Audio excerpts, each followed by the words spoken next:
지금부터 여러분께서는 사랑침례교회 정동수 목사님께서 2014년경 서울 한마음 미션에서 강의하신 성경 바로 보기 시리즈 강해를 들으시겠습니다. 성경 바로 알기 책이나 강해 노트를 원하시는 분들은 영상 하단의 더 보기 링크에서 다운받기 바랍니다. 예수 그리스도의 은혜와 화평이 넘치기를 원합니다. 자, 우리가 성경 바로 보기 지난 시간까지 해서 22번 이제 말씀을 이제 전달했습니다. 그래서 처음에 한 18번 정도는 어떻게 성경을 바로 볼 수 있는가, 성경을 바로 보는 건 어떤 것이고 성경을 잘못 보는 것은 어떤 것인가, 성경의 여러 사례들을 통해서 여러분에게 이제 말씀을 드렸습니다. 그래서 맨 끝에 가서 보니까 이 하나님의 이 성경책 처음부터 끝까지 창세기부터 요한계시록까지 이 전체 내용을 이제 살펴보니까 대략적으로 하나님이 사람들을 통치하시는 이 경영 방식이 한 7가지 정도가 있다. 이렇게 이제 말씀을 드렸습니다. 그래서 여러분이 구약 다르고 신약 다르듯이 벌써 구약 시대, 신약 시대 이러면 벌써 여러분이 다르다는 걸 느낄 거예요.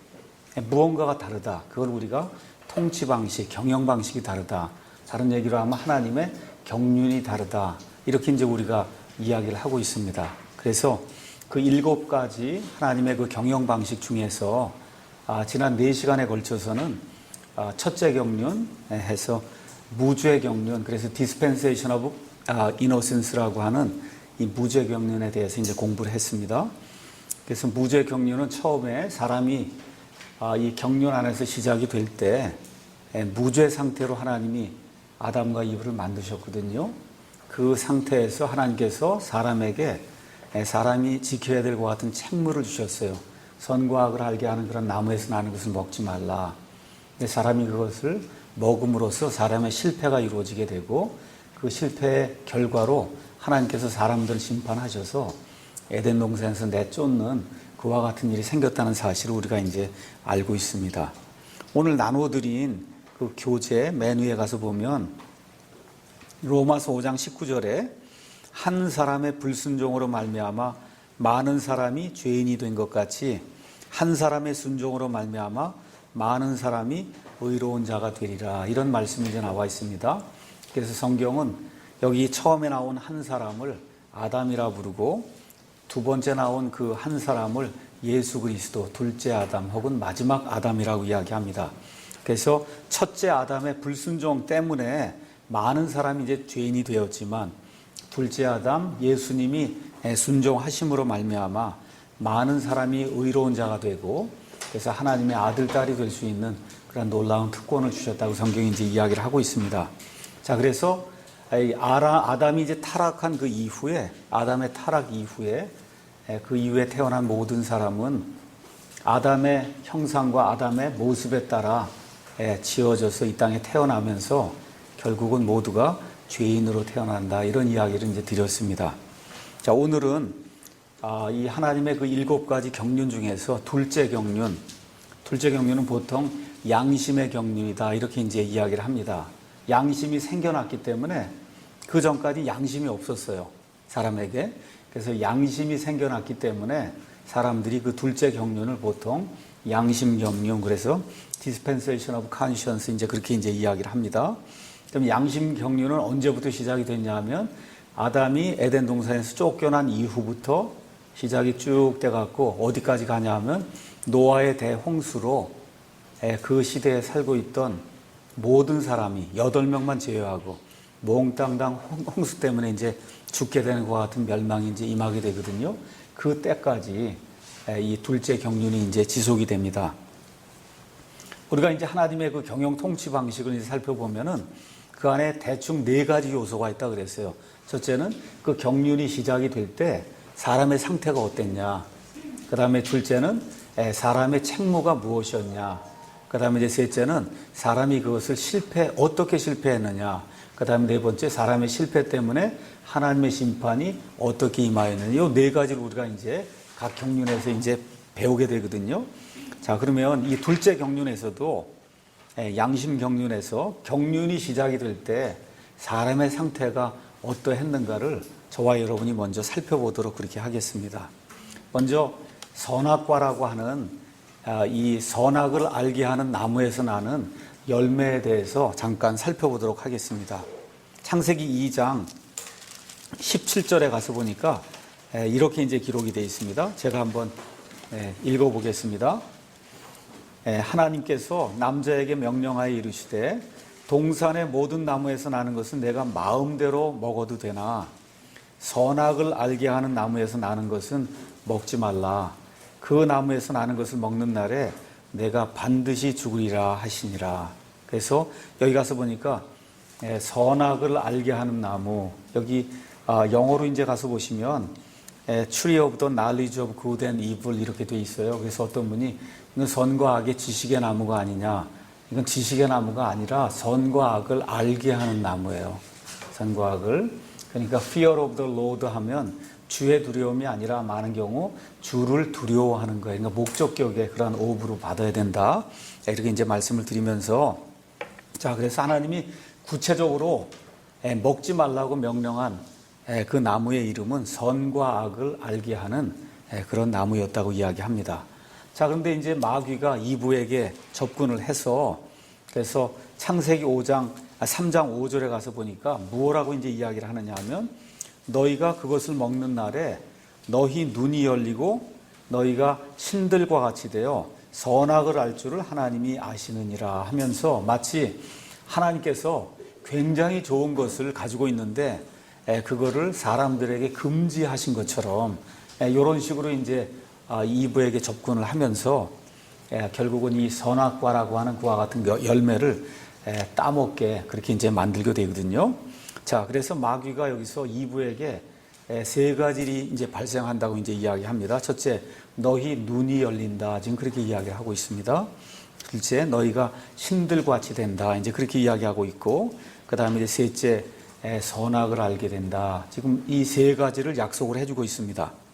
자, 눈이 열린다, 신들같이 된다. 그러니까 신들이 이미 존재하고 있었던 거죠. 하나님같이 되는 게 아닙니다. 신들같이 되는 거예요. 그 당시에 이미 타락했던 마귀의 천사들이 존재했거든요. 그와 같은 존재들을 신들이라고 이제 성경이 이야기하는데, 그런 신들과 같이 된다고 이야기하고, 맨 마지막으로 선과 악을 너희가 스스로 알게 될 것이다. 지금 그와 같은 내용이 성경에 이제 기록이 되어 있습니다. 그 다음에 제가 계속해서 이제 읽어보겠습니다.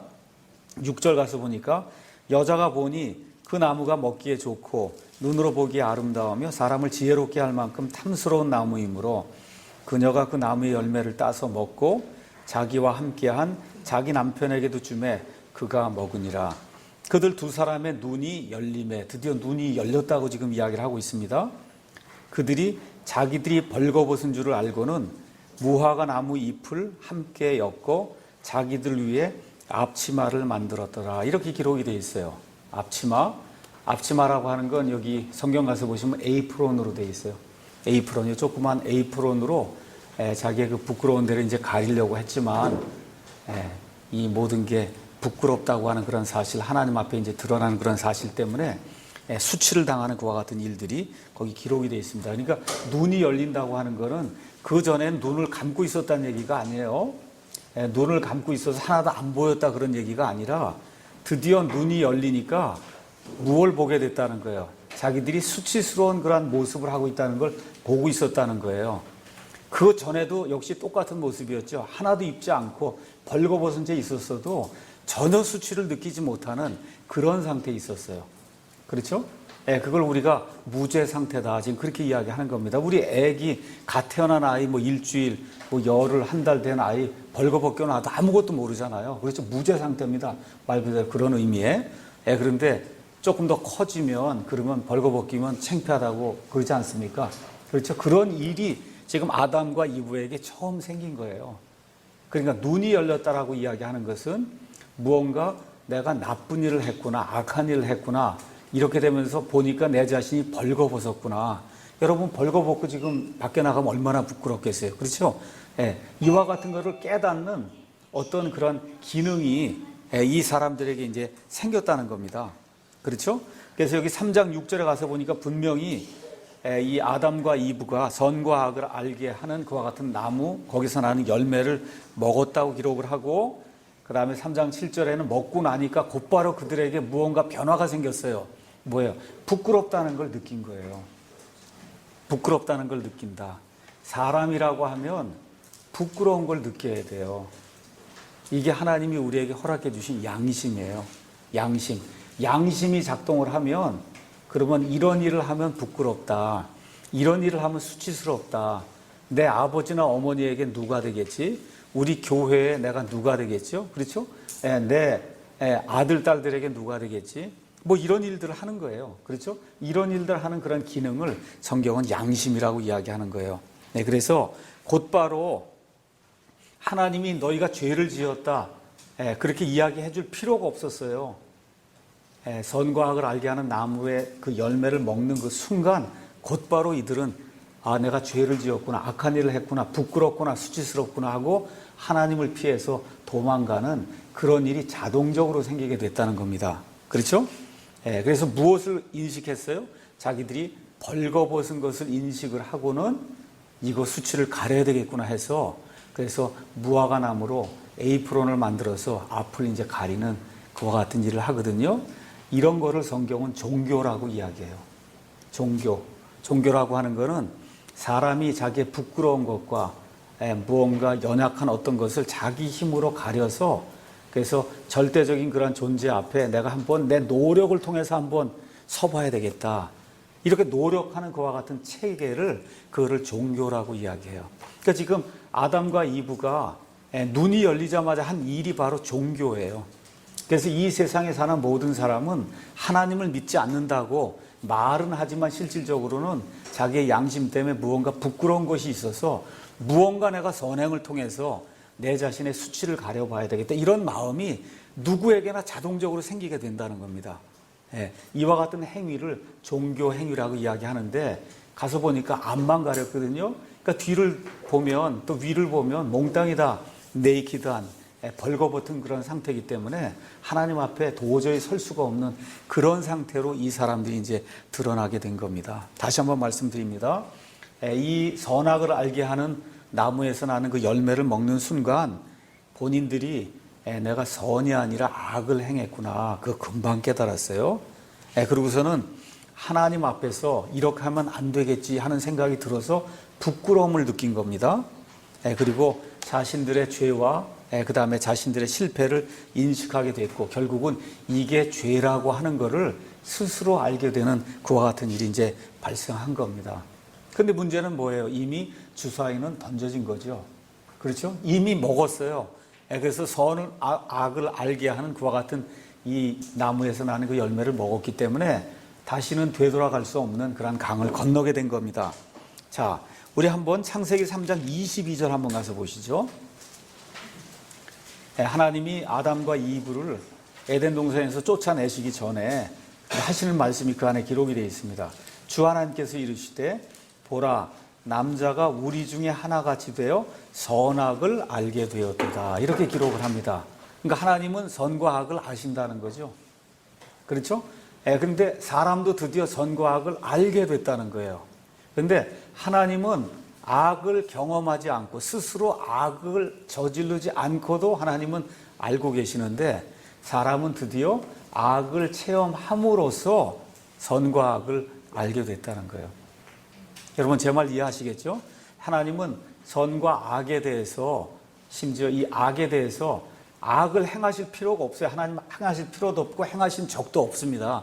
그럼에도 불구하고 하나님은 선과 악을 스스로 아시는 그런 분이에요. 근데 사람은 이와 같은 체험을 통해서 선과 악을 알게 됐다고 성경이 이제 이야기하고 있습니다. 거기 가서 제가 예를 하나 이제 들어놨습니다. 어떤 예가 있느냐 하면, 겨울에 우리가 이제 추우면은 뭐 전기 스토브나 아니면 가스 스토브, 뭐 미국집 같으면은 벽에 이제 파이어플레이스가 이렇게, 벽난로가 이렇게 있거든요. 그럼 애가 이렇게 자라는 가운데 처음에 저게 뜨겁다 얘기를 해도 안 듣습니다. 안 들어요. 그래서 어떻게 해야 이거를 아느냐 하면 직접 가서 가스 스토브든 뭐 전기 스토브든 아니면 벽난로든 거기 가서 한번 손을 집어넣어 봐야 이게 뜨겁거나 하는 걸 알게 된다는 거예요. 그 전까진 많은 경우 이야기를 해도 못 알아듣습니다. 저와 여러분이 이제 나중에 부모가 돼서 이제 아이들이 이제 키우고 이렇게 하다 보면 중학교, 고등학교 뭐 이렇게 돼서 이렇게 올라가고 이러면 이런 일을 하면 안 된다고 얘기를 해요. 엄마 아빠가. 그렇죠? 왜 그래요? 이미 경험한 것도 있고 통례적으로 이렇게 봤을 때 이 일은 그게 아니라고. 그래서 그게 아니라고 얘기해도 꼭 해보고 나서 아닌 걸 아는 그런 사례가 우리에게 굉장히 많지 않습니까? 그런 일이 지금 아담과 이브에게 이제 생겼다는 겁니다. 그래서 오늘은 양심이 무엇인가, 양심에 대해서 여러분하고 좀 같이 생각을 해보려고 합니다. 그럼 양심의 그 정의는 뭐냐 하면 사람이 자신의 행동이 선한 것인지 악한 것인지 판별할 수 있는 그런 능력을 양심이라고 우리가 이야기합니다. 양심. 그래서 우리가 너 양심이 없다 그렇게 얘기하잖아요. 그렇죠? 양심이 없다. 양심이 나쁘다. 그래서 양심은 우리 사람이 세 가지 구성 요소로 몸과 혼과 그 다음에 영의 세 가지 구성 요소로 이제 이루어져 있는데 양심은 혼에 속한 요소다. 이렇게 이제 생각을 하시면 됩니다. 혼에 속한 요소. 자, 그래서 사람마다 옳고 그름에 대한 지각이나 아니면 그런 인식이 있어요. 그래서 양심은 죄를 지은 이후에 아담과 이브와 그 다음에 아담과 이브 이후에 태어날 모든 사람들을 위해서 하나님이 만들어주신 그와 같은 기능이에요. 영어로 가서 보시면 conscience 이렇게 되어 있는데 앞에 나와 있는 con이라고 하는 단어는 함께라는 뜻이에요. 그 다음에 science 이렇게 되어 있는데 이거는 따로 떼어놓으면 science라는 뜻이에요. 안다 그런 뜻이에요. 그러니까 이 단어의 뜻은 함께 안다 그런 뜻입니다. 함께 안다. 그러니까 conscience, 양심은 함께 하는 거예요. 뭐하고 함께 하느냐? 우리 자신과 함께 안다는 거예요. 우리 자신과. 그러니까 쉽게 말씀드리면 나쁜 일을 하게 되면 마음에 고통이 생겨요. 다윗이 이 말년에 가서 많은 그런 그 수의 병사들이 이제 확보하게 되고 여러 나라들을 이제 정복하게 되니까 그러니까 내 힘이 얼마나 강성한가 내가 한번 살펴봐야 되겠다 하고 이스라엘과 그 유다에 있는 그런 모든 사람들 특히 군인들의 수를 세게 하는 그런 일이 이제 생깁니다. 수를 세는 거예요. 이 나라의 군사가 몇 명인데 이 군사들로 인해서 내가 이렇게 강력한 자가 됐구나 하고 그리고 수를 세라고 하는 그런 명령을 요압에게 내리는 그런 말씀이 성경에 기록이 되어 있습니다. 근데 그 다음에 가서 보니까 그의 마음이 그를 찔렀다고 이야기했어요. 다윗이 이 모든 여러 나라들을 정복을 하고 그리고 다윗이 그 이스라엘 국가의 둘째 왕이 돼서 그래서 40년 동안 하나님의 은혜로 이 왕국을 다스리고 또 나단 대언자를 통해서 하나님께서 다윗에게 어떠한 약속을 주세요? 메시아가 내 씨를 통해서 온다고 하는 그런 놀라운 약속을 줬거든요.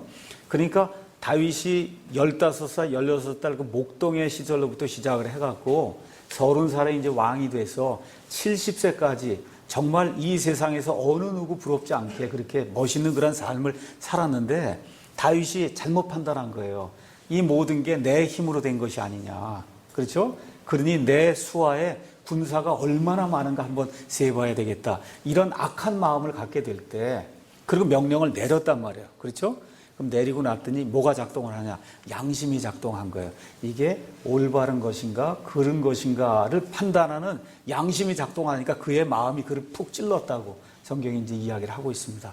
이렇게 푹 찔르면 회개가 가능한데 어떤 사람의 양심은 아무리 큰 일을 저질러도 마음을 찌르지 않는 그런 양심이 있어요. 요새 우리 세월호 사건 보고 있잖아요. 그렇죠? 유병헌이라는 사람 또 그를 도와서 이렇게 이 나라의 모든 것을 이렇게 뭐랄까 위험 속에 빠뜨리는 그런 사람들 어떤 일이 발생한 거예요? 양심이 작동을 안 하는 거예요. 양심이 작동을 안 하는 그런 양심도 있다. 그러니까 사람이 태어나면 하나님이 양심을 주시는데 그 양심이 하나님 쪽으로 점점 선하게 발전하는 그래서 하나님 보시기에 선한 양심이 있고 그 양심을 나쁜 쪽으로 자꾸 쓰다 보면 양심이 작동을 안 해요. 그래서 그걸 악한 양심이라고 이야기하는데 그래서 이런 쪽으로 가게 되면 그러면 파멸된다.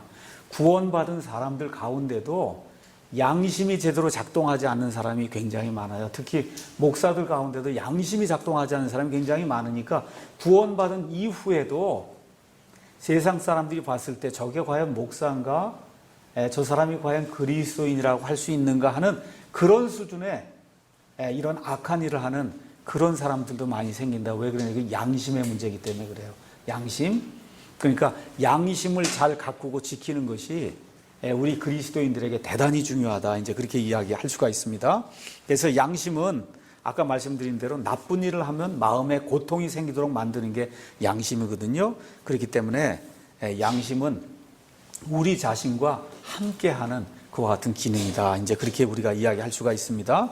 그래서 아담과 이브가 죄를 짓자마자 뭘 깨달았어요? 부끄럽다는 걸 깨달았단 말이에요. 이왕 이렇게 부끄럽다고 느끼는 것 자체가 양심이 발동을 하는 거예요.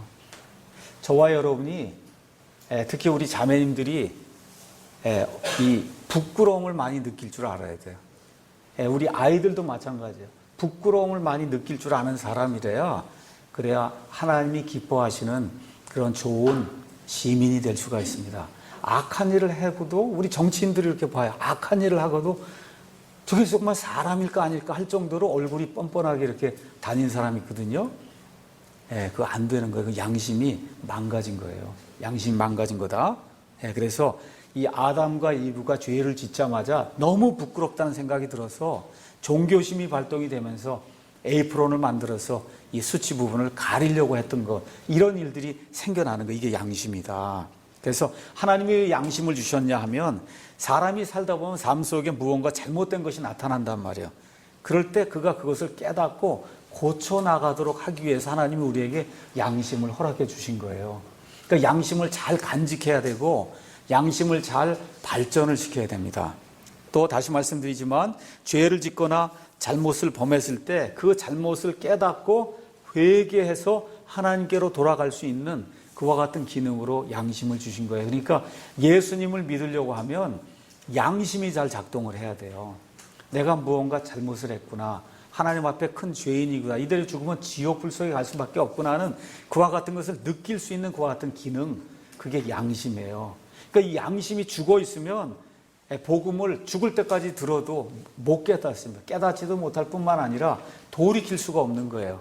그러니까 하나님께서 사람이 죄를 지은 이후에 하나님께로 되돌아올 수 있는 그와 같은 그 기능, 양심을 우리에게 이제 허락을 해주신 겁니다. 그러니까 다시 말씀드리지만 죄를 지었는데도 여전히 즐겁다. 이거 큰 문제가 있는 겁니다. 우리 시카고 이런 데 가면 마피아라고 하는 그런 조직이 있고 그렇잖아요. 사람 막 죽이고, 우리 대부나 이런 영화 같은 데 가서 보면 막 죽이고 그래도 즐거워하고 그런 일들이 발생하거든요. 이게 양심이 마비됐기 때문에 그래요. 요즘 저는 1년에 한 번이나 두 번 정도 아마 영화관을 가는데, 저는 이제 무슨 탐험 영화 이런 걸 좀 좋아합니다. 인디아나 존스 이런 거 이제 좋아하는데, 그런 거 말고 요새 나오는 영화들 한번 가서 보세요. 엄청나게 사악한 일을 이렇게 저질렀는데도 눈 깜짝 안 해요. 눈 깜짝 안 해요.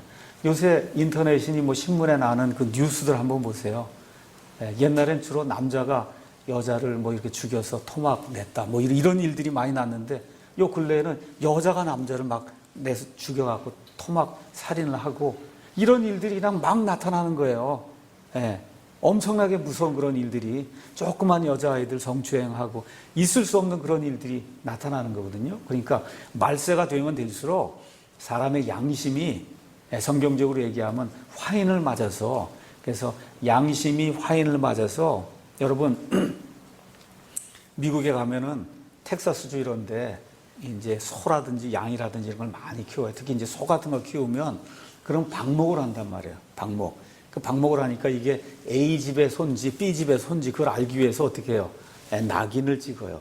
부르다가, 그렇죠? A집 하면 A라고 한 놈을 뜨겁게 해갖고, 그렇죠? 달고 갖고, 그래서 갖다가 이 소에다가 대면 그럼 A가 새겨지는 거예요. 그런 방식으로 양심이 이 불의 화인에 의해서 이렇게 망가지게 되면 그러면 작동을 안 하게 되거든요. 이런 사람들의 대표 유형을 우리가 사이코패스다. 이제 그렇게 이야기하는 거예요. 사이코패스. 전혀 작동 안 하는 거예요.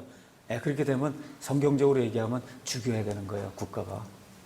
국가가 그런 사람은 사형을 시켜야 되는 게 그게 하나님의 뜻이에요. 이게 이루어지지 않으면 그러면 온 나라가 어려움 속에 이제 빠지게 됩니다. 자, 그러면 이 양심은 우리가 뭐하고 이제 같다고 이제 비교할 수 있냐면 우리 몸 안에 있는 신경과 같다. 이렇게 이제 이야기할 수 있어요. 신경. 여러분, 이렇게 조그만 뜨거운 거라든지 뭐 어떤 거 찔리거나 이러면 그러면 금방 여기 있는 신경 때문에 우리가 아픔을 느끼잖아요. 그렇죠? 양심이 우리 마음 속에 있는 그와 같은 신경과 비슷한 그런 역할을 한다. 그럼 제가 한번 여쭤볼게요. 왜 이게 자꾸 이게 아프게 하고 신경을 죽여놓으면 그러면 어떻게 되겠어요? 뜨거운 거를 이렇게 손을 대도 뜨거운 거 못 느끼면 손이 다 타버린단 말이에요. 그렇죠? 그러면 신경이 우리에게 이로운 거예요? 아니면 해로운 거예요? 무지무지 이로운 거예요. 이거 신경이 없으면 우리 나병 환자들이 결국은 신경이 없기 때문에 이렇게 뜨거운 걸 갖다 대도 결국은 인식을 못하게 되는 거거든요. 그런 일이 발생을 한다는 겁니다. 그런 일이. 그래서 신경은 사람에게 굉장히 이로운 거예요. 그럼에도 불구하고 신경 때문에 여러분 이빨 아픈 적 있으시죠? 아마 아픈 것 중에 저는 모르겠어요. 애는 안 낳아봤으니까 뭐 애 낳는 그 고통은 모르겠지만 제가 이빨이 아파서 좀 고생을 굉장히 많이 했었거든요. 근데 정말 무지무지 아픕니다. 무지무지 아프니까 신경을 다 죽이면 그러면 그 이빨이 고목처럼 되니까 안 된다는 거예요. 그러니까 살려놔야 된다. 근데 그걸 살려놓으니까 엄청나게 아프거든요. 그렇죠? 그게 아파도 그게 아파야 정상이라는 거예요. 그래야 가서 고치잖아요. 안 아프면 안 고치지 않습니까? 그렇죠? 하나님이 똑같은 것을 우리 사람에게 만들어준 거예요. 잘못을 저지르면 마음이 아파요. 찔린단 말이에요. 어떻게 고쳐야 되겠구나. 이런 생각이 든단 말이죠. 그렇죠? 그러한 기능이 바로 양심의 기능이다. 뜨거운 난로에 가서 손을 댔는데도 전혀 뜨겁지 않다고 느끼면 큰일 나는 겁니다. 큰일 나는 거예요. 자, 그래서 조금 아까 우리 몸에 있는 신경은 몸에 이상이 없는가를 우리에게 알려주는 거다. 그럼 우리 마음에 아니면 우리 혼에 있는 양심은 우리 혼에 이상이 있는가 없는가를 알려주는 그와 같은 장치다. 저와 여러분이 이제 그렇게 생각을 하면 되겠습니다. 다음 장으로 이제 넘어가서 그래서 양심 때문에 우리가 죄를 지으면은 그러면 나쁜 느낌을 갖게 돼요. 그 느낌을 우리가 죄책감이라고 이야기합니다. 죄책감. 아마 모르긴 해도 한 3살이나 4살쯤 아이가 이렇게 됐을 때 무언가 일을 엄마나 아빠 몰래 무슨 일을 저지를 때 아마 무지무지한 그 죄책감을 느끼게 될 거예요. 압박감을 느끼게 될 거예요. 근데 이제 그게 한 번, 두 번, 여러 번 진행이 되다 보면 안 느끼게 되죠. 그렇죠? 이런 것을 느끼게 해주는 게 양심이다. 자, 사람과 짐승은 바로 여기에서 이제 차이가 있습니다. 성경 가서 보면 사람에게도 영이 있고 짐승에게도 영이 있다. 이제 그렇게 이야기를 합니다. 근데 사람과 짐승을 구별하는 건 뭐 여러 가지가 있겠지만 양심이 있느냐 없느냐 이것이 사람과 짐승을 구별하는 그와 같은 시금석이다. 짐승은 하나님께서 짐승에게 주신 본성대로 살아가며 이따금 훈련을 통해서 특정한 어떤 행동 양식을 보이기도 하지만 사람처럼 양심을 갖고 있지는 않습니다. 제가 언젠가 한번 이야기했는지 모르지만 저희 집에서 이제 개를 많이 키워봤는데 개의 유일한 관심은 아침부터 잘 때까지 먹는 거에만 있어요. 먹는 거, 다른 거 없어요. 먹는 거. 주인이 나타나든 뭘 하든 먹는 거에만, 먹는 거 주면은 좋은 주인이고, 그렇죠? 먹는 거 안 주면 나쁜 주인이 그것뿐이 없어요. 다른 거 없어요. 먹는 거를 많이 주느냐, 안 주느냐, 이거에 따라서 좋은 주인인가 아닌가를 이제 판단하게 되거든요. 그래서 이제 그걸 이용해서 개에게 어떤 이 습관을 들이기 위해서는 그렇죠. 어떻게 해요? 뭘 잘하면 잘했다 그러고 먹을 거 하나 주고 이렇게 자꾸 해서 개를 훈련을 시키는 겁니다. 개를. 그래서 개가 이런 걸 가지고 훈련을 받아서 좀 뭐랄까 대소변도 가리게 되고 이런 일들이 이제 하게 되는데 그렇다 그래서 개에게 양심이 있는 건 아니다. 예를 들어 개가 집에 마룻바닥을 온통 뭐 지저분하게 만들어 놨다고 생각해 보세요. 개가 무슨 죄책감 느끼겠어요? 안 느낍니다. 재미있다고 이렇게 생각할 거예요. 재미있다. 그렇죠? 주인에게 혼나면 그냥 주인이 무서워서 도망가는 거지 죄책감은 없어요. 개 자체는 무죄예요. 무죄. 그러니까 하나님이 대신 속죄 제물로 이렇게 삼는 것도 소나 양이나 이런 걸 삼으시잖아요. 그렇죠? 지저분하잖아요. 얼마나 지저분해요. 똥을 밟고 돌아다니고 그렇게 지저분한데도 죄는 없으니까. 죄는 없는 거예요. 양이나 소는 죄는 없어요. 지저분한 건 있어도 죄는 없다.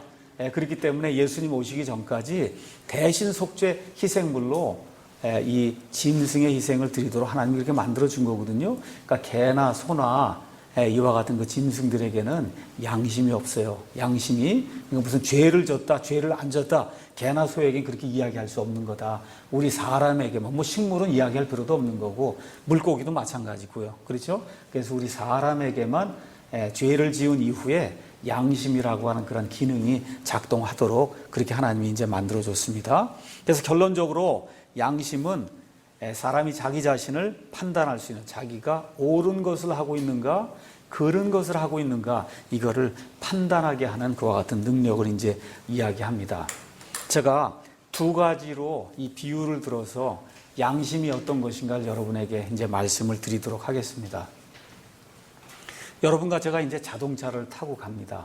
그럼 이게 자동차 계기판 이제 앞을 가서 보시면 그럼 거기에 여러 가지 게이지들이 있어요. 뭐 속도도 있고 뭐 여러 가지가 있는데 그 중에 잘 들어오지 않는 게 있어요. 그게 뭐냐면 하나는 냉각수 온도를 보여주는 온도 게이지가 하나가 들어있고 또 하나는 거기 가서 뭐 엔진 오일 게이지가 이제 그 안에 들어 있습니다. 그래서 예를 들어 냉각수가 부족하다. 그럼 어떻게 돼요? 가다 보면 빨간불이 들어온단 말이에요. 빨간불. 그러면 여러분이 제까닥 빨리 차를 세우든지 뭘 해서 어떻게 해요? 냉각수를 주입을 해야 되거든요. 엔진 오일도 마찬가지예요. 엔진 오일이라는 것도 오래 타고 다니다 보면 그러면 오일이 소모가 돼요. 그래서 여러분이 더 부어주든지 어느 정도 시간이 지나게 되면 엔진 오일을 새 거로 이제 갈아줘야 됩니다. 그래서 우리 자동차 앞에 가보면 그런 계기판이 있는 거예요. 그래서 그 계기판을 보고 차에 이상이 없는가를 우리가 이제 살펴보는 거거든요. 그런데 어떤 사람이 어떻게 하느냐 하면 빨간불이, 냉각수 불이 켜졌는데 왜 이게 뜨냐 하고 계기판을 부수게 되면 그럼 어떻게 돼요? 차가 조금 더 가다 엔진이 들어붙어요. 그렇죠? 왜 이렇게 나를 귀찮게 하냐? 이렇게 생각을 하고 계기판을 깨면 안 됩니다. 계기판은 아무 잘못이 없는 거거든요, 지금. 그렇죠. 계기판은 지금 냉각수가 없어서 그래서 온도가 너무 많이 올라갔으니 빨리 물을 부어야 됩니다 하고 저와 여러분을 위해서 일하는 거예요. 맞습니까? 양심도 저와 여러분을 위해서 일하는 종과 계기판하고 거의 똑같은 거예요. 뭘 잘못하잖아요. 크게 잘못하잖아요. 그러면 빨간불이 뜬단 말이에요. 우리 이 마음에. 그럼 어떻게 하라는 거예요? 빨리 그렇게 하지 말고 고쳐라고 지금 하나님 우리에게 시그널을 지금 주고 있는 건데 어떤 사람이 있느냐 하면 계기판을 망치로 깨서 깨트리는 사람처럼 우리에게 빨간불이 이렇게 뜨는데 뜰 때 이 양심을 짓누르는 사람이 있어요. 양심을. 그 양심을 짓누르면 계기판을 깨트리고 나면 그러면 계기판이 작동하지 않는 것처럼 양심을 자꾸 짓누르면 양심이 쪼그라들어갖고 그래서 양심이 작동을 안 하는 그런 사람이 있습니다. 대표적인 사람 중에 하나가 사무엘기에 가서 보면 다윗의 이야기가 이제 쭉 나오면서 거기에 아비가일이라고 하는 그런 그 여인이 나와요. 그 아비가일의 남편이 누굽니까? 나발이라고 하는 사람이에요. 마음이 돌처럼 딱딱하다 그랬어요. 마음이 돌처럼 딱딱한 사람이 있어요. 하나님이 내려치니까 금방 죽었거든요. 마음이 돌처럼 딱딱한 사람이 있어요. 그래서 나발과 같이 되면 안 된다.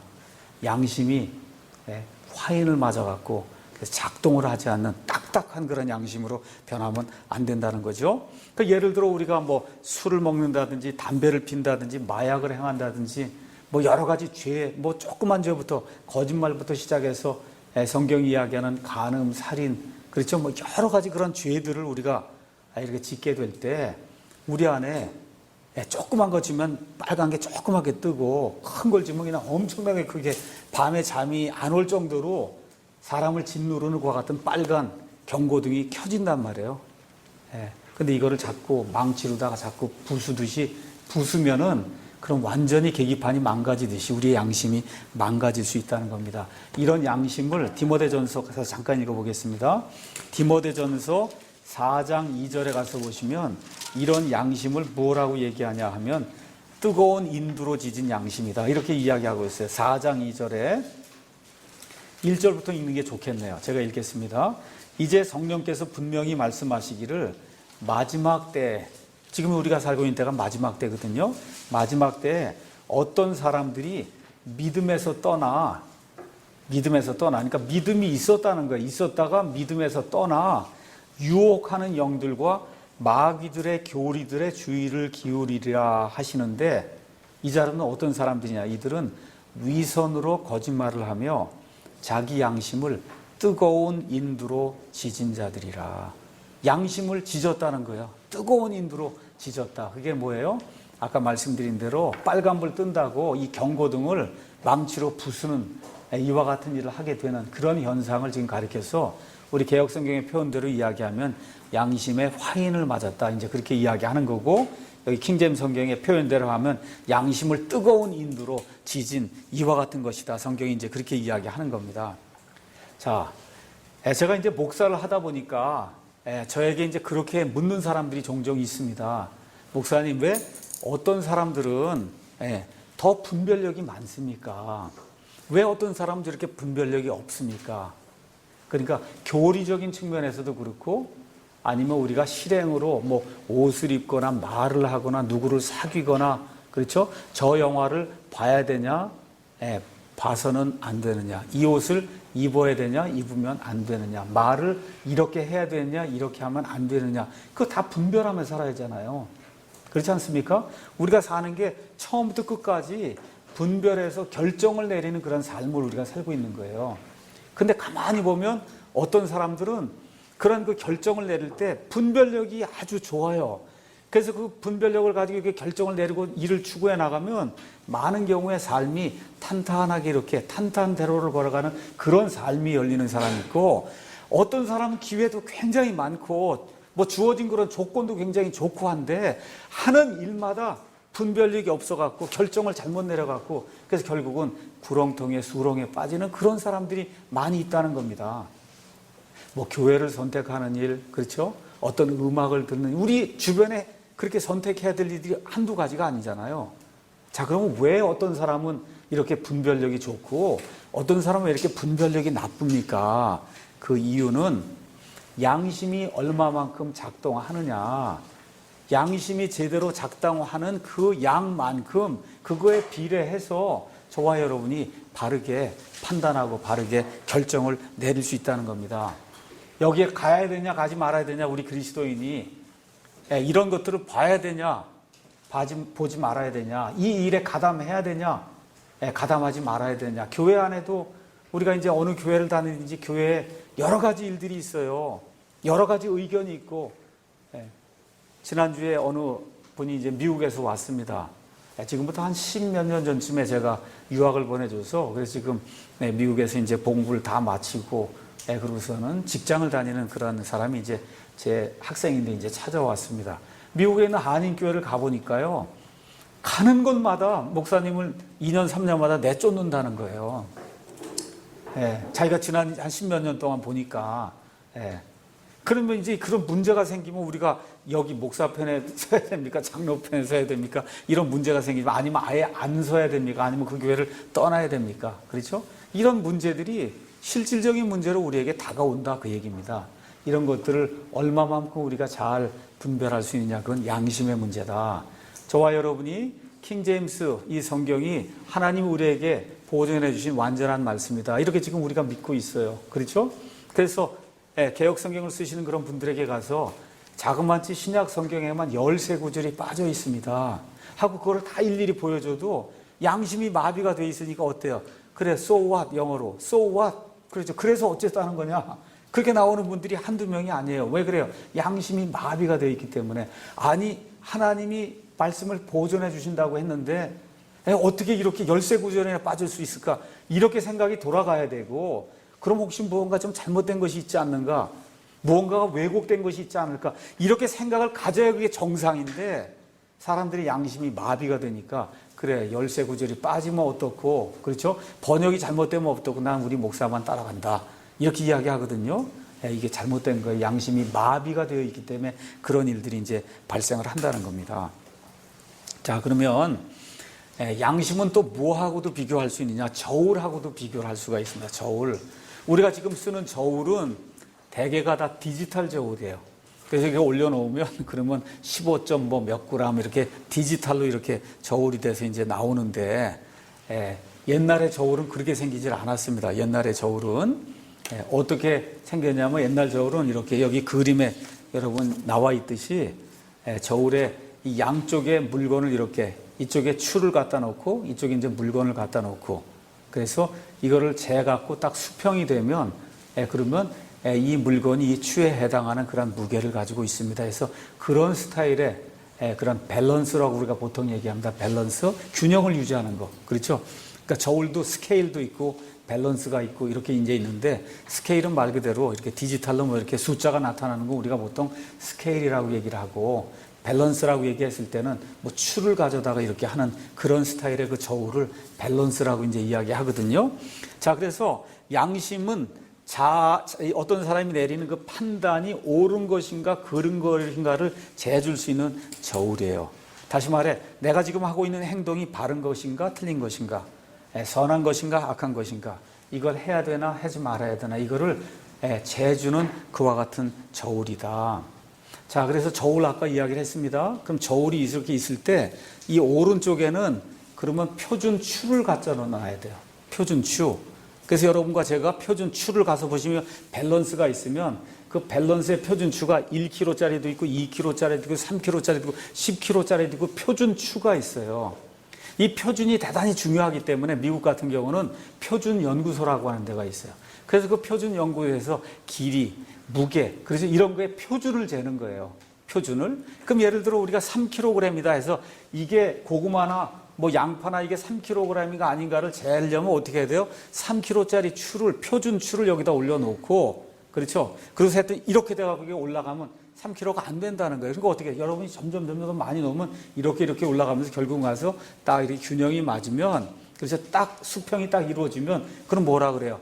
고구마가 3kg입니다 하고 가서 고구마를 내주면은, 그럼 우리가 3kg인 줄 알고 믿고 고구마를 가져오는 거예요. 맞습니까? 우리의 양심이 이제 그와 비슷한 거다. 자, 그런데 이제 이 저울이 생긴 건 잘 생겼는데, 저울이 오작동을 할 수 있어요. 사실은 오작동이 아니라 무언가가 잘못이 되면 그러면 저울이 잘못된 답을 우리에게 줄 수가 있어요. 뭐냐 하면 거기 추에 가서 보니까 3kg 하고 이렇게 적혀 있습니다. 그래서 모르고 3kg을 올려놓은 거예요, 내가. 3kg 올려놨는데 실제 그 추는 2kg짜리예요. 알겠죠?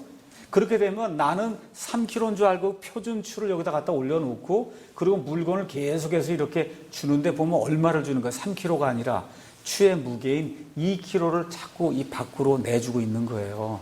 그러니까 물건을 파는 사람 입장에서 너무 좋은 거지. 이게 3kg짜리인 줄 알고 했는데 2kg만 내주니까 얼마나 좋겠어요. 그렇죠?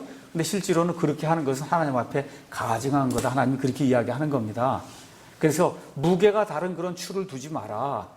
구약 성경에 계속해서 나오는 거예요. 그러니까 구약 성경의 유대인들 가운데도 돈을 많이 남기기 위해서 3kg 써놓고 실질적으로 2.8kg 되는 추를 따로 가지고 있다가 자기 친척이나 누가 오면 3kg짜리 제대로 된 거 올리고, 모르는 사람 오면 2.8kg 올리고 3kg라고 해서 주는 그런 일이 생길 수 있다는 겁니다. 그렇죠?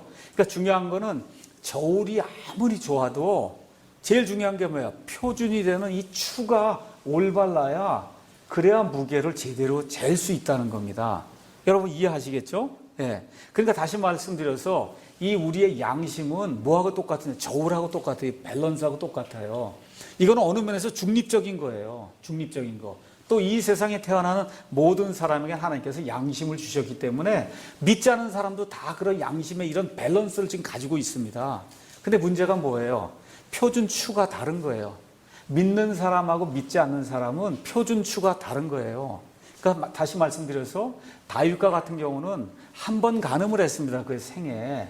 그 한 번 간음한 것이 엄청나게 크게 다가와서 빨간불이 그냥 번쩍 이렇게 뜨게 됐는데, 이 세상에 많은 사람들, 예수님 믿지 않는 사람들은 매일 간음을 해도 빨간불이 하나도 안 뜨는 거예요.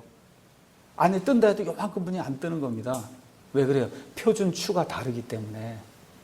이해하시겠죠? 표준추가 중요하니까 양심이 거의 중립적인 상태에 있는데, 그 위에 표준으로 정해주는 그 스탠다드 웨이시 어떻게 되느냐에 따라 저와 여러분의 그 행동의 결과가 달리 나타날 수 있다는 겁니다. 한 가지 예를 들겠습니다. 옛날에 우리나라에 아주 옛날에 순장 제도가 있었어요. 순장. 그것은 뭐냐 하면 임금님이 죽으면은 그러면 임금님의 아내와 그다음에 그 뭐 임금님의 종, 그렇죠? 그다음에 아내의 종, 뭐 나귀, 말할 거 없이 모든 살아있는 모든 것을 다 그 무덤에 집어넣고 그리고 죽이는 그와 같은 순장 제도가 있었습니다. 아마 그 순장 제도가 우리나라뿐만 아니라 고대 여러 나라에서 아마 이렇게 실행이 됐던 것 같아요. 그래서 영국 사람들이 미국 땅에 갔더니 인디언 부족이 있는 겁니다. 인디언 부족. 인디언 부족들 역시 순장 제도를 지키는 거예요. 그러니까 인디언 추장이나 누가 죽으면 추장의 소유가 된 그런 모든 사람들 다 가져다 죽이는 겁니다. 그렇죠? 네. 왜 그래요? 그 사람들의 양심에는 그게 전혀 거리낌이 없는 거예요. 늘 그렇게 해온 거고 당연히 우리 추장이 죽으면 추장의 부인과 그 다음에 모든 종들이 다 같이 죽어야 된다. 그 사람들의 양심에는 그게 그렇게 작동을 했는데 영국 사람들이 그걸 보더니 뭐라 그래요? 당신들 이렇게 하면 당신들 다 죽이겠다. 그렇게 이야기하는 거예요. 왜 그래요? 영국 사람들의 그 양심에는 어떻게 살아있는 사람을 죽은 사람하고 같이 매장을 시키느냐 하는 게 그 사람들의 양심의 법에 그렇게 적혀 있기 때문에 그게 허용이 안 된다는 겁니다. 그러니까 다시 한번 말씀드릴게요. 양심은 어느 면에서 중립적인 그런 가치를 가지고 있어요. 그 양심이 올바로 작동하기 위해서는 표준추를 잘 써야 된다는 겁니다. 표준추. 그 표준추가 우리 믿는 사람들에게는 성경 기록이 되어야 된다는 거죠. 목사의 말이나 교회의 말이 아니라 성경 기록이 그 표준추가 되면 그럼 추가 정확하게 딱 3kg 맞으면 여러분과 저가 재는 이 물건이 정확하게 3kg이 되는 거고 이 표준추가 거기서 많이 벗어나면 벗어날수록 저와 여러분이 재는 그와 같은 그 무게가 달라진다 그 얘기예요. 그러니까 하나님이 저와 여러분이 죄를 짓거나 할 때 이거를 깨달아 알 수 있는 그와 같은 방식으로 우리가 하나님께서 양심을 주셨어요. 그 양심을 하나님의 말씀이라고 하는 이런 표준추를 가지고 양심을 잘 다스려서 균형을 이룰 수 있도록 저와 여러분이 만들지 않으면 구원받은 사람이라 하더라도 하나님이 미워하신 그런 일들을 행하고 그 일이 극심하게 될 때는 하나님이 심지어 구원받은 사람도 죽일 수 있다. 더 이상 하나님의 명예에 모독이 되지 않도록 하나님이 심지어 그의 목숨을 빼앗아 갈 수 있다는 그런 내용이 성경에 이제 기록이 되어 있거든요. 오늘은 일단 첫 시간 여기까지 하고 마치겠습니다.